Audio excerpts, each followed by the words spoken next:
So what's up guys, welcome back to my channel. So देख सकते हैं सनी कुमार में चैनल में आपको बहुत सारा स्वागत है। तो ऐसे ऐसी कार्टून की वीडियो देखने के लिए मेरे पेज को सब्सक्राइब करें। तो लेट्स सी गाइस, बिना समय का वीडियो को स्टार्ट करते हैं। तो कैमरामैन जल्दी। एक छोटे से गांव में रहती थी रुक्मा देवी। उम्र यही कोई 60 साल की होगी उनकी।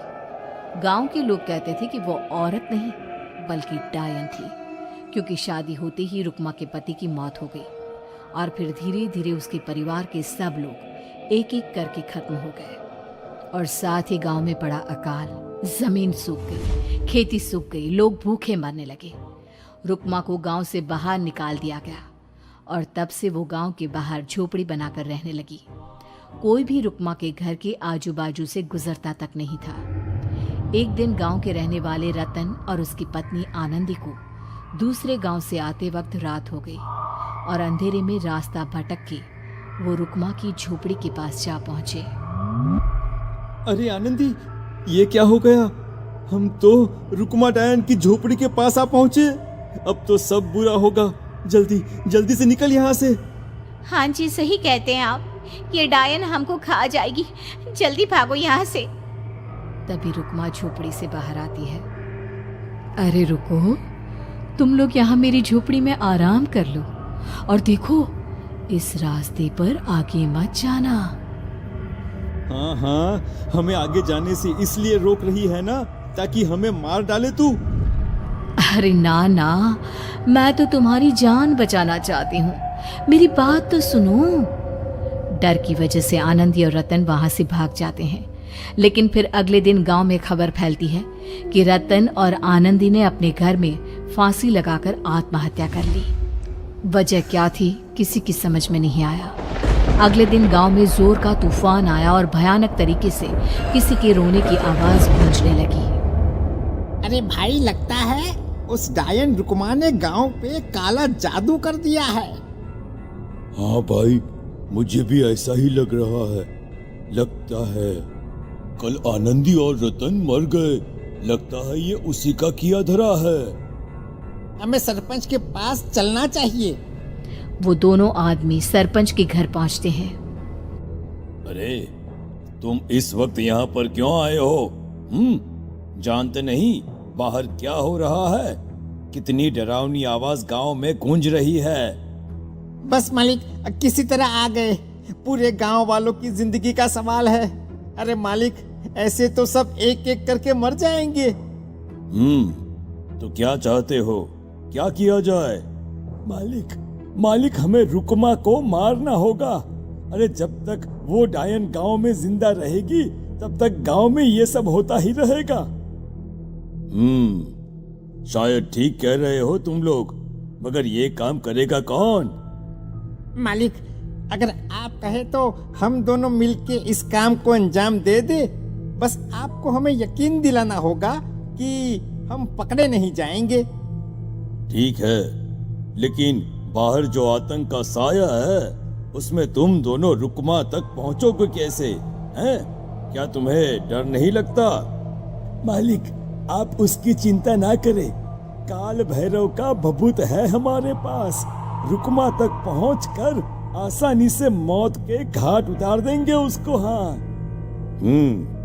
मैं भी चलूंगा तुम लोगों के साथ। उस डायन को मरते हुए देखने की बड़ी इच्छा है मुझे।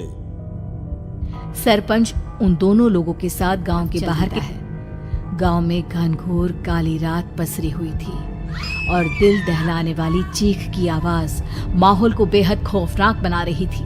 हाथ में काल भैरव का भभूत लिए वो तीनों रुक्मा की झोपड़ी की तरफ जा रहे थे। वहां पहुंचने के बाद, ये लो खंजर और पार कर दो इस डायन के कलेजे के अंदर। मालिक, आप बस यहीं खड़े होकर नजारा देखो, आज ना बचेगी ये। हाँ मालिक, ये भभूत अब इसकी जरूरत नहीं है। मैं इसे यहाँ पेड़ की डाली पे रख देता हूँ। लौटते वक्त हमारी रक्षा करेगा। वो दोनों आदमी चुपके से सोती हुई रुक्मा देवी के ऊपर वार करते हैं। एक जोरदार चीख से वो इलाका गूंज उठता है, लेकिन अचानक रुक्मा के शरीर से जो खून बहता है उसका रंग नीला था। ये देखकर वो दोनों आदमी डर से कांपने लगते हैं। अरे अरे अरे अरे, ये क्या? अरे इसके खून का रंग तो नीला है। अरे तो क्या हुआ, डायन जो ठहरी इंसान नहीं है ये, और आज इस बात का पक्का यकीन हो गया है।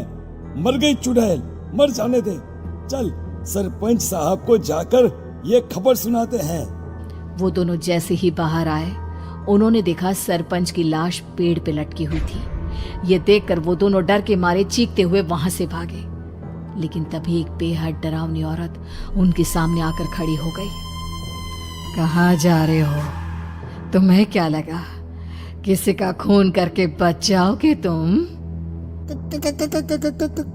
कौन हो तुम? कौन हो? हमने तो डायन को मारा है, कुछ गलत नहीं किया भाई। वो डायन नहीं थी, वो इस गांव की रक्षा कर रही थी। तुम कौन हो और तुम्हें कैसे पता वो कौन थी? उसने रतन और आनंदी को मार डाला। रतन और आनंदी को मना किया था रुक्मा ने इस रास्ते से आगे जाने से, पर वही दोनों माने नहीं और उन दोनों ने मुझे देख लिया था, इसलिए उनका मरना तो तय था। क्या मतलब तूने मारा था और हम समझ रहे थे कि रुक्मा ये सब कर रही है।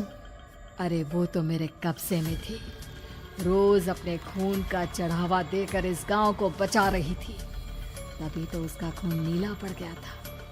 लेकिन तुमने तो उसे मारकर मेरा काम आसान कर दिया। अरे नहीं नहीं, हम नहीं मानते कि ये सच है। नहीं मानते तो बताओ सरपंच कैसे मरा फिर?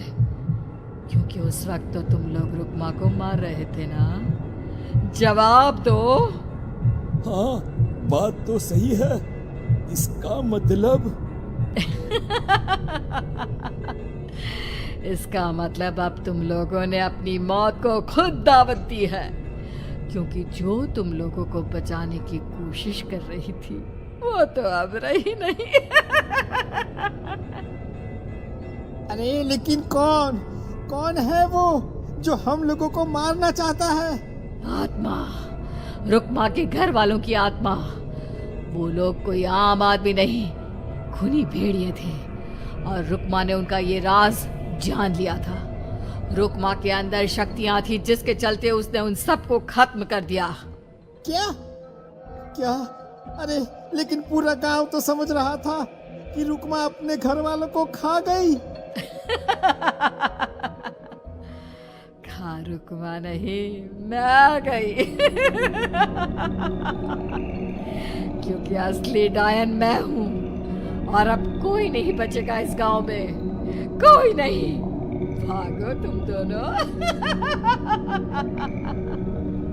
वो दोनों आदमी पागलों की तरह भागते हुए गांव पहुंचते हैं। वहां देखते हैं कि पूरा गांव खुद की नदी बन चुका था। हर तरफ लाशें ही लाशें पड़ी थी और रुक्मा के मरे हुए घर वाले उन लाशों को खा रहे थे। कुछ देर के बाद उन दोनों का भी वही हाल हुआ।